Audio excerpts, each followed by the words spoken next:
history always repeats itself, bro. TikToker gets 12 years in prison for this TikTok challenge, man. Anyways, what's up, y'all? What it do, YouTube? Hey, man. Y'all already know what we're about to react to. Make sure to like, comment, and subscribe before this video even gets started, because you already know how these videos should get, man. Let's get it, man. Let's go. This TikToker got 12 years of prison for filming a challenge for social media. And I mean, we've covered these guys before who filmed themselves cutting through traffic, doing 150 miles an hour on public roads, all for some social media attention. And sadly, this was the type of content this dude made before his arrest. So meet Noah Thomas Gale, and it's safe to say one of his social media challenges ended terribly wrong. A Wellington man will soon be headed to prison after his reckless driving turned deadly. Noah Gale accepted a plea agreement today for causing a traffic crash that took the lives of 6 people in 2022. This whole story is just so depressing. With that open statement, you took 6 people's lives, bro, for a TikTok challenge, bro. 12 years. I swear. 12 years for 6 people's lives, bro.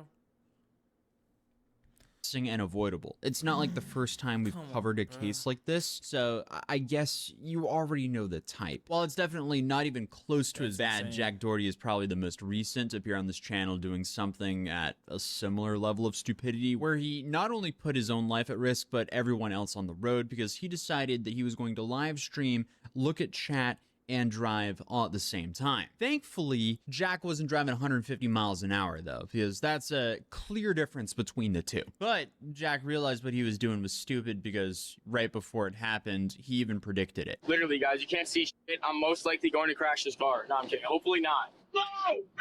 No! And even prior to Jack, we've also covered the case of Squeeze Benz, whose entire online content revolves around speeding through the city streets, getting the police to chase them, and then trying to outrun the cops just for Bro, with that type of content too, like Jack Doherty.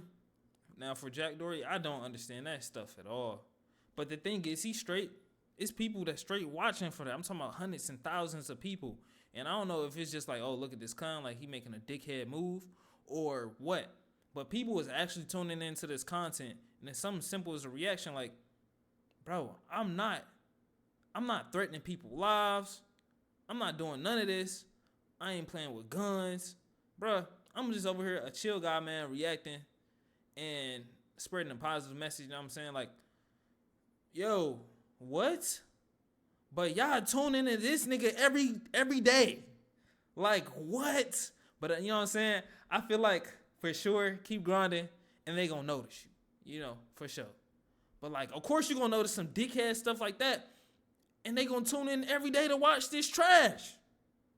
You know what I'm saying? Like, I ain't gonna fake it, man. RIP Rich Homie Quan, man. But I feel some type of way for that. No cap. For the thrill of it. And, of course, for social media attention. Yo, but even though these cases could have always been considered a straight path to Darwinism, the behavior is extremely selfish by them, as they put random families that unfortunately have to share the road with them at risk. And sadly, the worst possible case scenario happened here. So here we have Noah, a 20-year-old former Instagram and TikTok influencer who got 12 years in prison after ending the lives of 6 people in Delray Beach. But in order to fully understand this story, we need to go back 3 years in time to where the real incident actually happened. Because this absolute disaster happened in January of 2022, where at the time, Noah was only 17, and this was the age he started to build a following on social media, specifically on Instagram and TikTok. Here, he started getting traction for these quiz challenge contests, which doesn't sound too bad to begin with, but then you realize they're just straight up Darwinism. But the premise is kind of innocent, where, you know, his audience, they guess a question to his quiz, and if they answer correctly, he sends them $25 on Cash App.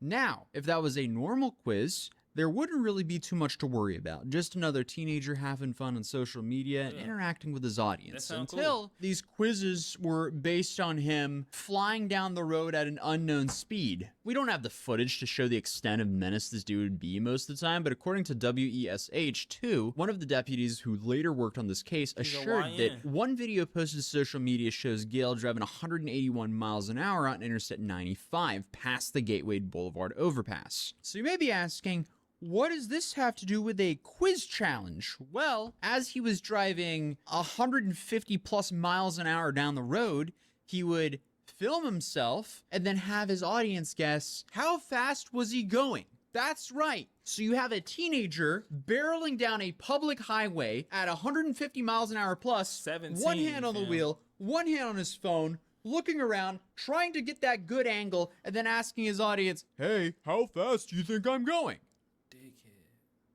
That is the dumbest thing I've heard of in a long time. Anyone with 2 brain cells would know that would end horribly, which it did. It's really hard to think of a more selfish and reckless social media stunt. And what's absolutely disgusting about this is this was not some one-time stupid decision. His entire content revolved around these kinds of challenges. And this sadly led to the end of 6 innocent lives just a few weeks after he started doing this. Noah Thomas Gall, who is Like, you already doing dickhead content. Bruh, put a GoPro on. Like, I'm not influencing you at all. But if you got one hand on the wheel and you find at 100 and something, bruh, you need at least 2 hands on the wheel and get you a little GoPro if you were to do it. You know what I'm saying? I mean, it's not a good idea, period. It's 100% selfish. And, yeah, it's not good at all. But, like, at least get you a little GoPro or something, you know, on a clear freeway where it's your life. And that's it. turned 18 since the Hey, January I'm just throwing 2022 suggestions, accident, was behind the wheel of the BMW when the 6 women were killed leaving work, Damn. according to police. Bro. So, again, on January 27, 2022, Noah was driving a BMW M5 down the road in Palm Beach County, recording himself posting pictures like he normally does. But if he ever challenged his audience to guess his speed, the person who would get $25 would be the one who replied 151 miles an hour. Yes, he was going 151 miles an hour on impact. And who did he hit? Well, he hit 6 farm workers who were heading home after a long shift. They were all inside of one SUV together, and they couldn't have seen it coming because the dude hit them at 150 miles an hour from behind. Officers involved fact that he's still noticed a alive. smell of alcohol coming from Noah, but investigators say they ran tests and nothing was found in his system. Data collected through the investigation from his car showed he was actually going 151 miles an hour. Investigators also discovered It's hard to watch, Instagram bro. posts from his profile showing him driving at what they describe as extremely high rates of speed weeks before the crash happened. But today, at his first appearance, his defense team said those videos, however, never show his face, so there's no way to say for sure that it was him. And as you would expect, this is a nightmare of a scene. 3 people were actually ejected out of the car. And all while, of course, the social media influencer Noah here, he walked away from that incident virtually unharmed. Sadly, the same could not be said for the 6 other victims. 5 of the victims passed away right on the scene, and the last one passed away at the hospital. Damn, bro. Bro, this is one of those stories that just... Hey, bro, congrats. Well, not congrats to you, but appreciate you, like, reviewing this 110%. Because, bro, this would have been a hard story, bro. At 151 miles per hour is when you had struck them. 5 of them died, and 1 died at the hospital. And then, on top of that, you walked unharmed.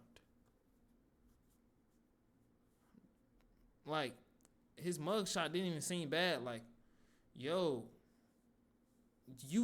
it's not impressive, but I'm shocked. It's not impressive because, of course, he took the lives. That'll be the wrong word to use. But I'm shocked the fact that he had no scratches, no nothing, no knots on your face, your head. Bro, what? At 151, bro? just Damn, bro. like, I've read this story like 20 plus times now, and it's still, it's so bad. It's hard not to be frustrated with people like this. The BMW struck a gray Nissan Rogue. It was occupied by 6 people, as we mentioned. 5 of them were deceased on scene, and 1 later was pronounced dead at the hospital. 6 people are gone because a teenager couldn't help himself from recklessly engagement farming on social media. Are you serious? And at first, Noah Gale was facing 90 years in prison, but Noah's father is Craig Gale, a very prominent local attorney in Florida. But Craig was actually not a part of his son's defense team. The defense attorney... What? Bro, bro, that's the icing on the cake for me, bro. I'm not gonna lie, like, it's statistics, but I don't really like statistics for real, because with statistics, basically, say what you want to say, but it's a number that can always be inaccurate. Like, how many people in the Earth population? They say about 8 billion, blah, blah, blah. That's what they think. Bro, it might be a lot more or a lot less people than what we think. Like, it's just a number kind of thrown out there based off the estimate. Like, it may be close to the estimation, but all it is just the estimate. Like, it's either here or here, but it's somewhere in between. But, like, we in these lines. Bro, what I'm saying, basically, with that whole point that I just said was, when you in poverty or you low income, it's a statistic that you're more willing to do the crime compared to one side. Let's say you made it, or yeah, you got more money now. You're that kid of that generation that had broke the curse of them being poor. It's not gonna commit crimes. It's not gonna do nothing crazy because they feel like, okay, they got money now. They don't have a reason to commit a crime. But I mean, people that still do have money do commit some heinous crimes, yo. But I'm just saying, like, bro, you don't need to do it. You don't need the attention. You feel me? Your dad is an attorney. Like, you already up. Like, you not up. That's your dad's money. But you ain't probably have to worry about what you was going to eat or if the light's going to get cut on or cut off. Like, and that's all you know is like a dumb little kid. Like, bro, nah, you could have made this route. You could have made this route. You could have made so much plays. You know what I'm saying? But you decide to do the dickhead move. Like, bro, your family already had money. But I mean, I don't know your whole situation. But like, bro, I'm not saying that you set for life because your dad, but you had a great position on the chessboard. And you fumbled. Dickhead. Dude. Attorney claimed that their client had been on psychiatric medicine since he was about 12, suggesting that this might have contributed to the accident. Little bro gotta do that but time. They never specified what he was actually being treated for. They also talked about Noah's efforts to fundraise for the victims' families and that several significant undiagnosed medical conditions should be taken into account when it comes to his judgment. They even read a statement in court saying that not a day goes by in which Noah doesn't think about his reckless actions and that he wishes every day that he had passed in the accident and not the victims. And while that's likely true, the whole situation is just depressing because the victims, they should have been here right now. And nobody has any business doing this kind of dumb challenges for some basic social media attention. But instead of the 90 years he was originally facing after a plea agreement between both parties, he ended up getting 12 and a half years in prison. Obviously, that is still a hefty sentence, but low for ending the lives of 6 people. And then on top of that, just posting all these speed challenges continuously before the accident doesn't seem like much of the attitude of someone who was so concerned about human lives like that. The prosecutor of this case, Al Johnson, defended the plea deal, and he said it was fair and empathized that it had support from the victims' family members. Why is this a fair resolution to this case? We have a 17-year-old who is accepting responsibility. No amount of time will bring back the victims for their families. Relatives of the victims did not attend today's court hearing, but Johnson says they agreed to the plea deal. The victims all have written to us that they do not object to this. Some of them didn't even want him to go to jail at all. One wanted us to drop the case entirely. But I mean, either way, at the end of the day, 6 families lost their loved ones. 6 women who were just trying to make it home from work never made it. 6 lives ended because someone thought social media clout was more important than basic human decency. And now, these families have to live with the knowledge of the person responsible will probably be out of prison before they turn 35. Was the social media attention really worth it for this $25 challenge? I hope not. See 2 cases of... Bro, that was most definitely hard to watch, bro. Man, that's some stupid This TikToker got... That's some stupid stuff.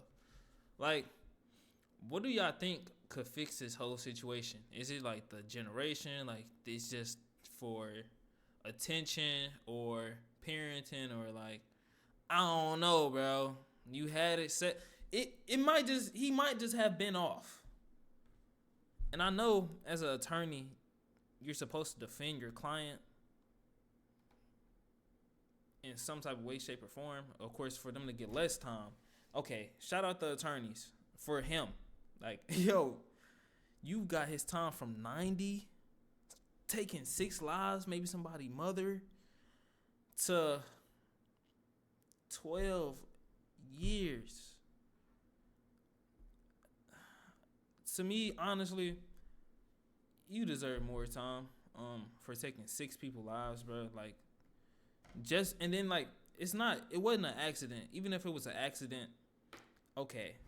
Well, of course, it wasn't purposely that he did it. But the reasoning behind your accident was just stupid, bro. A fucking TikTok? Bro, I'm blue, bro. I'm blue. And this is like my 3rd video today. Anyways, bro, y'all already know what I'm about to say, man. Make sure to like, comment, and subscribe.